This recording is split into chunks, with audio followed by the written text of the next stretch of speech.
வணக்கம் நண்பர்களே. சத்தம் போடாமல் இந்த 7 வேலைகளை செய்யுங்கள். மற்றவர்களை விட பல வருடங்கள் முன்னேறுங்கள். இந்த உலகில் 2 வகையான மனிதர்கள் உள்ளனர். ஒருவர் வேடிக்கை காட்டுகிறார், மற்றொருவர் மௌனமாக வரலாற்றை எழுதுகிறார். மேலும் சாணக்கியர் கூறுவார், நீ உன் முன்னேற்றத்தை பற்றி யாரிடமாவது சொன்னால் மக்கள் உன் வழியை தடுக்கத் தொடங்குவார்கள். அதனால்தான் உண்மையான புத்திசாலி என்பவர் சத்தம் போடாமல் தங்கள் வாழ்க்கையின் மிகப்பெரிய வெற்றியை அடைகிறார். இன்றைய உலகம் கூச்சல் போடுபவர்களுக்கானது அல்ல. இன்றைய உலகம் மௌன சாதனையாளர்களுக்கானது. அவர்கள் சொல்லாமல் விளையாட்டை மாற்றி விடுகிறார்கள். இதுதான் சாணக்கிய நீதியின் ரகசிய உண்மை. அதைத்தான் இன்றைக்கு நான் உங்களுக்கு சொல்லப் போகிறேன். இந்த காணொளி தங்கள் வாழ்க்கையில் பெரிய காரியங்களை செய்ய விரும்புபவர்களுக்காக, மற்றவர்களை விட முன்னேற விரும்புபவர்களுக்காக, ஆனால் அவர்கள் என்ன செய்ய போகிறார்கள் என்று யாருக்கும் சொல்ல விரும்பாதவர்களுக்காக. ஏனென்றால் நினைவில் கொள்ளுங்கள், நீங்கள் இருக்கும் நிலை வரைதான் உலகம் உங்களை ஆதரிக்கும். ஆனால் நீங்கள் அவர்களை விட மேலே செல்லத் தொடங்கினால் அங்கிருந்துதான் பொறாமை ஆரம்பிக்கும். இந்த காணொளி உங்களுக்கு சாணக்கியரின் சிந்தனையை வழங்கும். அந்த சிந்தனையை நவீன வாழ்க்கையில் செயல்படுத்துவதற்கான வழிகளை கொடுக்கும். மேலும் ஒவ்வொரு வெற்றிகரமான நபரிடமும் இருக்கும் உண்மையான மனநிலையை உங்களுக்கு வழங்கும். எனவே நீங்களும் மற்றவர்களை விட முன்னேற விரும்பினால், ஆனால் எந்த போராட்டமும் இல்லாமல், இந்த காணொளியை இறுதி வரை பாருங்கள். ஏனென்றால் நாம் தொடங்கப் போகிறோம். மௌனமாக இந்த 7 வேலைகளை செய்யுங்கள். மற்றவர்களை விட பல வருடங்கள் முன்னேறுங்கள். சரி, முதல் வேலையை தொடங்குவோம். ஆனால் கவனியுங்கள், ஒவ்வொரு வார்த்தையும் உங்கள் வாழ்க்கையை மாற்றும். வேலை 1. முதலில் உங்களை வலுப்படுத்துங்கள். யாரும் உங்களை அலட்சியப்படுத்த முடியாது. பலவீனமாக தெரிந்தால் மக்கள் உங்களை அழுத்துவார்கள். ஆபத்தானவராக மாறினால் அதே மக்கள் உங்களுக்கு பின்னால் நடப்பார்கள். சாணக்கியர் கூறுகிறார், உங்கள் முதல் பொறுப்பு உங்களை வலுப்படுத்துவது. ஆனால் வலிமை என்பது வெறும் தசை அல்ல. உண்மையான சக்தி என்பது மன வலிமை, உணர்ச்சி கட்டுப்பாடு மற்றும் ஒழுக்கம். உண்மையான மாற்றம் எங்கிருந்து தொடங்குகிறது? நீங்கள் பதிலளிப்பதை நிறுத்திவிட்டு சூழ்ச்சியுடன் பதிலளிக்க கற்றுக்கொள்ளும் போது. யாராவது உங்களை பற்றி ஏதாவது சொன்னால் நீங்கள் சிரித்துவிட்டு உங்கள் வேலையை தொடரும் போது. நீங்கள் என்ன செய்கிறீர்கள் என்று உலகிற்கு கவலை இல்லை. ஆனாலும் நீங்கள் மௌனமாக உங்கள் வளர்ச்சியில் ஈடுபட்டு கொண்டே இருக்கும்போது. சாணக்கியர் கூறுகிறார், உங்கள் முடிவுகளால் பதிலளிக்கவும். உங்களிடம் காட்டுவதற்கு ஏதேனும் இருந்தால் மட்டுமே உலகம் நம்பும். மௌனமாக வலிமை அடைவது எப்படி? தினமும் குறைந்தது 30 நிமிடங்கள் தனியாக அமரவும். எந்த பற்றற்றமும் இல்லாமல் நான் எதில் சிறந்தவனாக மாற முடியும் என்று யோசியுங்கள். ஒவ்வொரு நாளும் உங்களை நீங்களே கேளுங்கள், நான் நேற்றைய என்னை விட 1% சிறப்பாக எப்படி ஆவது? நீங்கள் எதை கற்றுக்கொள்கிறீர்கள் என்று மக்களிடம் சொல்லாதீர்கள். நேரடியாக முடிவுகளை காட்டுங்கள். உணர்ச்சிகளை கவனிக்க கற்றுக்கொள்ளுங்கள். எதிர்வினை செய்யாதீர்கள். கதை: ஒரு இளைஞன் வேலையை விட்டுவிட்டு அமைதியாக கணினி நிரலாக்கம் கற்க ஆரம்பித்தான். யாருக்கும் தெரியாது. 2 வருடங்கள் வரை நண்பர்கள் இல்லை, விழாக்கள் இல்லை, நிலை அறிவிப்புகள் இல்லை. 3வது வருடத்தில் அவன் யாருக்கும் சொல்லாமல் மாதத்திற்கு 20 லட்சம் சம்பளத்தில் இணைய வழி வேலையை பெற்றான். மக்கள், நீ எப்போது இதையெல்லாம் கற்றுக்கொண்டாய் என்று கேட்டபோது அவன், நீங்கள் அனைவரும் திரையை பார்த்து கொண்டிருந்த போது நான் அமைதியாக கற்றுக்கொண்டேன் என்று மட்டுமே சொன்னான். வேலை 2. உங்கள் அடுத்த அடியை யாரிடமும் சொல்லாதீர்கள். நடக்கத் தொடங்குங்கள். அதிகம் பேசுபவர்கள் குறைவாகச் செய்வார்கள். மௌனமாக இருப்பவர்கள் வரலாற்றை உருவாக்குவார்கள். நீங்கள் யாரிடமாவது நான் இதை செய்யப் போகிறேன் என்று சொன்னால் மக்கள் 2 வேலைகளை செய்வார்கள். 1. தைரியத்தை அழிப்பார்கள், உன்னால் முடியாது. எனவே மௌனமாக இருங்கள் மற்றும் செய்து முடிக்கவும். நீங்கள் ஒரு புதிய வணிகத்தை தொடங்குகிறீர்கள். ஒரு திறனில் தினசரி பயிற்சி செய்கிறீர்கள். மனதையும் உடலையும் அமைதியாக மேம்படுத்துகிறீர்கள் என்று யாருக்கும் தெரிய வேண்டியதில்லை. நீங்கள் தயாராக இருக்கும்போது உலகிற்கு காட்டுங்கள். அரைவேக்காட்டு திட்டங்களை காட்டாதீர்கள். ஏனென்றால் அரைவேக்காட்டு திட்டங்கள் சிரிக்க வைக்கும் மற்றும் திடமான முடிவுகள் பொறாமைப்பட வைக்கும். இந்த நீதியை எவ்வாறு செயல்படுத்துவது? உங்கள் இலக்குகளை உங்கள் நாட்குறிப்பில் எழுதுங்கள். மக்களின் மனதில் அல்ல. வேலையை அமைதியாக தொடங்குங்கள் மற்றும் முடிவுகளை தானாக பேசவிடுங்கள். உங்கள் மனதில் சந்தேகங்களை விதைக்கும் நபர்களை தொடருவதை நிறுத்துங்கள். சாணக்கியரின் எச்சரிக்கை: நீங்கள் உங்கள் நடவடிக்கைகளை சத்தமாக மாற்றினால் மக்கள் உங்கள் வெற்றியை உங்களுக்கு எதிராக பயன்படுத்திக் கொள்வார்கள். உண்மை உங்களை தைரியம் இழக்கச் செய்பவர்கள் நீங்கள் அவர்களை விட மேலே செல்ல வேண்டும் என்று ஒருபோதும் விரும்ப மாட்டார்கள். மேலும் உங்களை ரகசியமாக நகல் எடுப்பவர்கள் உங்களை மதிக்க மாட்டார்கள். அவர்கள் உங்கள் யோசனைகளை திருடுகிறார்கள். வேலை 3. ஒவ்வொரு நாளும் உங்களை பழைய வடிவத்தை விட சிறப்பாக உருவாக்குங்கள். மற்றவர்களுடன் அல்ல, உங்களுடன் போட்டியிடுங்கள். மற்றவர்களுடன் சண்டையிடுவதில் வாழ்க்கை கடந்து போகும். ஆனால் உங்களை நீங்களே ஒவ்வொரு நாளும் தோற்கடித்தால் ஒரு நாள் நீங்களே வென்று விடுவீர்கள். சாணக்கியரே, இன்றைய மிகப்பெரிய தவறு என்ன? நீங்கள் தினமும் இணையதளங்கள், காணொளிகள் மற்றும் சுற்றியுள்ளவர்களை பார்த்து நான் பின்தங்கிவிட்டேன் என்று நினைக்கிறீர்கள்.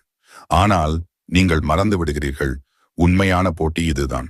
நான் நேற்றைய என்னை விட இன்றைக்கு எவ்வளவு சிறந்தவனாக இருக்கிறேன். சாணக்கியரின் கூற்று: நீங்கள் நேற்றைய உங்களை விட சிறந்தவராக இருந்தால் நீங்கள் வெற்றிகரமானவர். மற்றவர்களை பார்த்து ஒப்பிடுபவர்கள் தங்கள் ஆரோக்கியம் மற்றும் மன அமைதியை இழக்கிறார்கள். இதை எவ்வாறு செயல்படுத்துவது? ஒவ்வொரு காலையிலும் கண்ணாடியில் பார்த்து, இன்றைய நான் நேற்றைய என்னை விட சிறந்தவனாக இருப்பேன் என்று உங்களுக்கு நீங்களே சொல்லுங்கள். தினமும் ஒரே ஒரு கெட்ட பழக்கத்தை கொஞ்சம் கொஞ்சமாக குறையுங்கள். அதிகம் யோசிப்பது, திரையை பார்ப்பது, குறை கூறுவது போன்றவை. தீர்ப்பளிக்காதீர்கள், முன்னேற்றத்தை மட்டும் கவனியுங்கள். கதை: ஒரு இளைஞன் ஒவ்வொரு இரவும் ஒரு வரியை எழுதினான். இன்று நான் என்னை தானே எவ்வளவு தோற்கடித்தேன்.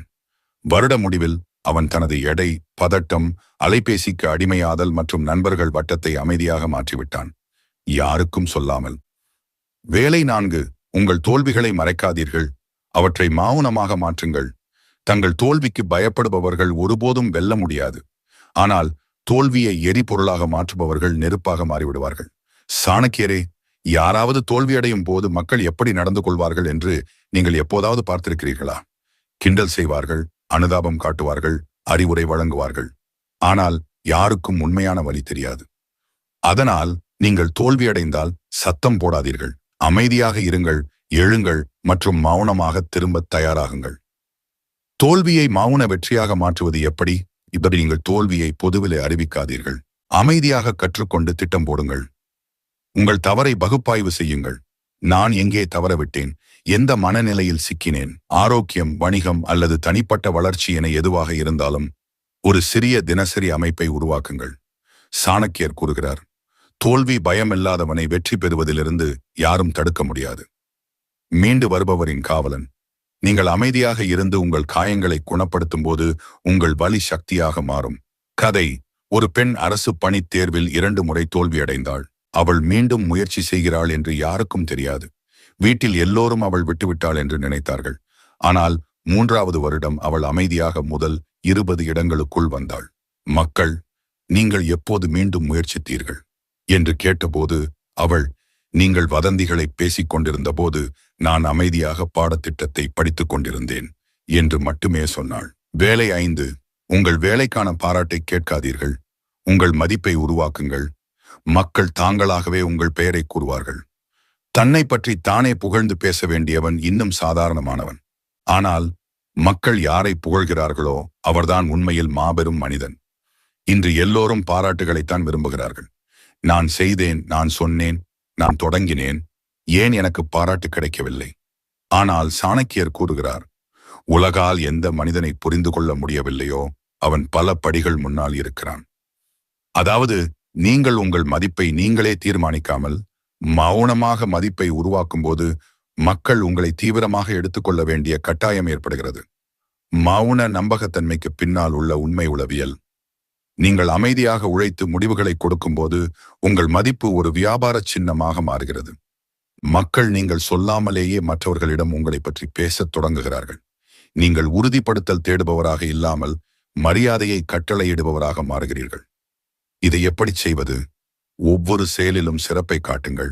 வேறு யாரும் பார்த்தாலும் சரி, பார்க்காவிட்டாலும் சரி. நான் செய்தேன் என்று ஒருபோதும் சொல்லாதீர்கள். அந்த வேலை தானே பேசும். உங்கள் வேலைக்கான பாராட்டை வேறு யாராவது எடுத்தாலும் சிரித்துக்கொண்டு அமைதியாக இருங்கள். ஏனென்றால் உண்மையில் இந்த வேலையை செய்தது யார் என்று மக்கள் கேட்கும் நேரம் வரும். உண்மை கதை: ஒரு ஊழியர் அமைதியாக ஒரு திட்டத்தை ஒருவராகவே கையாண்டார். பாராட்டை மேலாளர் எடுத்துக்கொண்டார். அவர் எதுவும் சொல்லவில்லை. 3 மாதங்களுக்கு பிறகு, வாடிக்கையாளர் தானே, கடந்த முறை வேலையை கையாண்டவர் எங்களுக்கு வேண்டும் என்று கோரினார். அன்றிலிருந்து நிறுவனத்தில் அவரது மதிப்பு நிலை மாறியது. சாணக்கியர் கூறுகிறார், தன்னை நிரூபிக்க வேண்டியவன் இன்னும் தொடக்க நிலையில் இருக்கிறான். யாரை பார்த்து மக்கள் புரிந்து கொள்கிறார்களோ அவர்தான் உண்மையான வெற்றியாளர். வேலை 6. உங்கள் நோக்கங்களால் அல்ல, உங்கள் மாற்றத்தால் மக்களை ஆச்சரியப்படுத்துங்கள். சிங்கம் தேவைப்படும் வரை தாக்குவதில்லை, ஆனால் அது தாக்கும்போது காடே நடுங்கும். சாணக்கியரே, எல்லோரும் தங்கள் எதிர்கால திட்டங்களை பற்றி பேசிக்கொண்டே இருக்கிறார்கள். நான் இதை செய்வேன், ஒரு நாள் பெரிய மனிதனாக மாறுவதை பாருங்கள், நான் மாறுகிறேன். ஆனால் சாணக்கியர் கூறுகிறார், நீங்கள் உண்மையில் மாறுகிறீர்கள் என்றால் பேசுவதை நிறுத்துங்கள். நீங்கள் சொல்ல விரும்புவதை நீங்களே ஆகுங்கள். உங்கள் மாற்றத்தை நிரூபிக்க வேண்டியதில்லை. நீங்கள் உண்மையில் வளரும்போது உங்கள் மனப்பான்மையில் மாற்றம் தெரியும். உங்கள் எதிர்வினைகள் அமைதியாகிவிடும். உங்கள் தீர்மானங்கள் தெளிவால் நிறைந்திருக்கும். அப்போது நீங்கள் பேச வேண்டியதில்லை. மக்கள் தாங்களாகவே, நீ எப்படி இவ்வளவு மாறிவிட்டாய் என்று கேட்பார்கள். இந்த நீதியை எவ்வாறு செயல்படுத்துவது? தினமும் கண்ணுக்குத் தெரியாத ஒரு பழக்கத்தை ஏற்றுக்கொள்ளுங்கள். அதை யாரும் பார்க்க முடியாமல், ஆனால் அதன் தாக்கம் ஒவ்வொரு மாதமும் தெரியும். ஒவ்வொரு மாதமும் உங்களில் ஒரு மாற்றத்தை கொண்டு வாருங்கள். அதை நீங்களே உணர முடியும். பழைய வடிவத்தை நீங்களே உடைத்து மற்றவர்களுக்கு காட்ட முயற்சிக்காதீர்கள். கதை. எப்போதும் கோபமாக இருந்த ஒரு இளைஞன், ஒவ்வொரு விஷயத்திற்கும் பதிலளிப்பவன். அவன் அமைதியாக ஒரு மாற்றத்தை தொடங்கினான். பதிலளிப்பதற்கு முன் 3 வினாடிகள் இடைநிறுத்தம். மெதுவாக அவனது நண்பர்கள், குடும்பத்தினர் அனைவரும், நீ முன்போல் இல்லை, இப்போது அமைதியாக இருக்கிறாய் என்று சொல்ல ஆரம்பித்தார்கள். அவன்தான் மாறுகிறேன் என்று ஒருபோதும் அறிவிக்கவில்லை, அது தானாகவே நடந்தது. சாணக்கியர் கூறுகிறார், மாற்றம் என்பது தெரியாவிட்டால் உண்மையானது அல்ல, ஆனால் சொல்லப்படாமல் இருக்கும்போதுதான் உண்மையானது. வேலை 7. உங்கள் முடிவை மிகவும் ஆபத்தானதாக ஆக்குங்கள். உங்கள் ஆரம்பத்தை மக்கள் மறந்து விடுவார்கள். மக்கள் உங்கள் பயணத்தின் ஆரம்பத்தை நினைவில் வைத்திருக்க மாட்டார்கள், ஆனால் உங்கள் முடிவை அவர்கள் எப்போதும் நினைவில் வைத்திருப்பார்கள். சாணக்கியரே, இப்போது கடைசி வேலை பற்றி பேசலாம். இது மிகவும் ஆபத்தானது. நீங்கள் உங்கள் வாழ்க்கையில் எத்தனை முறை தொடங்கினீர்கள்? சில சமயம் உடற்பயிற்சி கூடத்தில் சேர்ந்தீர்கள், சில சமயம் ஒரு பாடத்திட்டத்தை எடுத்தீர்கள், சில சமயம் சில திட்டங்களை தீட்டினீர்கள், ஆனால் பாதியில் விட்டுவிட்டீர்கள். இதுதான் உங்களை சாதாரணமானவராக ஆக்குகிறது. வெற்றியாளர்களின் அடையாளம் இதுதான். அவர்கள் மீண்டும் மீண்டும் தொடங்குவதில்லை, அவர்கள் வலுவாக முடிப்பார்கள். ஏன் இறுதி முடிவே உண்மையான அடையாளம்? ஏனென்றால் உலகம் உங்கள் முயற்சிகளை அல்ல, முடிவுகளை பார்க்கிறது. உங்கள் விமர்சகர்கள் உங்கள் தொடக்கத்தில் சிரிப்பார்கள், ஆனால் உங்கள் முடிவு அவர்களின் வாயை அடைத்துவிடும். உங்களை அலட்சியப்படுத்தும் மக்கள் உங்கள் பெயரை கெடுக்கத் தொடங்குவார்கள். உங்கள் முடிவை மறக்க முடியாததாக மாற்றுவது எப்படி? ஒவ்வொரு முறையும் விட்டுவிட வேண்டும் என்று நினைக்கும் பொழுது உங்கள் ஏன் என்ன என்பதை நினைவில் கொள்ளுங்கள். உங்கள் இலக்கை தினமும் பார்வையில் கொண்டு வாருங்கள். அலைபேசி, திரைப்படம், கண்ணாடி குறிப்பு, நாட்குறிப்பு. வலி வரும்போது உங்களுக்கு நீங்களே சொல்லுங்கள், இப்போது நிற்கக்கூடாது, இப்போது கதையை முடிக்க வேண்டும். உண்மையான வாழ்க்கை உதாரணம். ஒரு இளைஞன் 4 முறை வணிகத்தை தொடங்கி தோல்வியடைந்தான். 5வது முறையாக அவன் அமைதியாக வேலை செய்து ஒரு செயலியை வெளியிட்டான். 3 மாதங்களில் அவனது வருமானம் மாதத்திற்கு 3 இலட்சமாக மாறியது. அப்போது மக்கள், நீ கொடுத்து வைத்தவன் என்றார்கள். ஆனால் யாருக்கும் தெரியாது, அது அதிர்ஷ்டம் அல்ல, அது மௌனமான கடின உழைப்பு. சாணக்கிய நீதியின் கடைசி மந்திரம், வரலாறு முடிப்பவர்களைத்தான் நினைவில் வைத்திருக்கும், அரைகுறையாக விட்டு செல்பவர்களுக்கு பெயரே இல்லை. இறுதி முடிவு. இப்போது என்ன செய்வது? இப்போது நீங்கள் 7 வேலைகளை பற்றி அறிந்திருக்கிறீர்கள். அவற்றை ஒவ்வொன்றாக அமைதியாக தொடங்கவும். யாருக்கும் தெரிய வேண்டியதில்லை, யாருடைய ஒப்புதலும் தேவையில்லை. அமைதி பயன்முறையை செயல்படுத்துங்கள் மற்றும் உங்கள் மாற்றத்தால் உலகை ஆச்சரியப்படுத்துங்கள். சத்தம் போடுபவர்கள் கூட்டத்தில் தொலைந்து போகிறார்கள், ஆனால் மௌனமாக பிரகாசிப்பவர்கள் ஒரு நாள் முழு உலகிற்கும் ஒளி கொடுக்கிறார்கள். இதுதான் சாணக்கிய நீதியின் மிகப்பெரிய பாடம். குறைவாக பேசுங்கள், அதிகமாக யோசியுங்கள் மற்றும் அமைதியாக மக்கள் பயப்படும் ஒருவராக மாறுங்கள். இப்போது உங்களிடம் எல்லாம் இருக்கிறது. மற்றவர்களை விட பல வருடங்கள் முன்னேற உதவும் 7 வேலைகள். சாதாரண மனிதர்களிடமிருந்து விலகி இருக்கும் சிந்தனை மற்றும் நீங்கள் பேசாமல் மக்களின் எண்ணங்களை மாற்றக்கூடிய வழி. இன்று முதல் நீங்கள் என்ன செய்ய போகிறீர்கள் என்று யாரிடமும் சொல்லாதீர்கள். அமைதியாக நடவடிக்கை எடுங்கள். ஆனால் ஒரு நாள் உங்களை அலட்சியம் செய்த அதே மக்கள் உங்கள் பெயரை கூறுவதில் பெருமை அடைவார்கள். இந்த வார்த்தைகள் உங்கள் இதயத்தில் ஆழமாக இறங்கியிருந்தால் இந்த காணொளியை வெறுமனே பார்க்காதீர்கள். ஒவ்வொரு வேலையையும் உங்கள் வாழ்க்கையில் ஒவ்வொன்றாக செயல்படுத்தத் தொடங்குங்கள். மற்றும் நீங்கள் விரும்பினால் இது போன்ற சாணக்கியரால் ஈர்க்கப்பட்ட காணொளிகள் உங்களை முதலில் வந்தடைய வேண்டுமென்றால் கீழே கமெண்ட் செய்யுங்கள். மேலும் நமது சேனலை சப்ஸ்கிரைப் செய்து கொள்ளுங்கள். மணி ஐகான் அழுத்தவும். ஏனென்றால் அடுத்த காணொளி உங்கள் மனநிலையின் அடிப்படை கூரை மாற்றிவிடும். அதை நீங்கள் தவறவிடக்கூடாது. மௌனமாக வேலை செய்பவர்கள்தான் உண்மையான வெற்றியாளர்கள் ஆகிறார்கள். மேலும் சாணக்கியரின் கொள்கைகளை பின்பற்றுபவர்கள் அரசர் அல்ல, பேரரசர் ஆகிறார்கள். அடுத்த காணொளியில் சந்திப்போம். அதுவரை நினைவில் கொள்ளுங்கள், மௌனமாக இருங்கள், கற்றுக்கொள்ளுங்கள் மற்றும் முன்னேறுங்கள். இந்த உலகம் தானாகவே பின்வாங்கிவிடும். சத்தம் போடாமல் தொடங்குங்கள். அச்சமின்றி உயர்வீர்கள். நன்றி.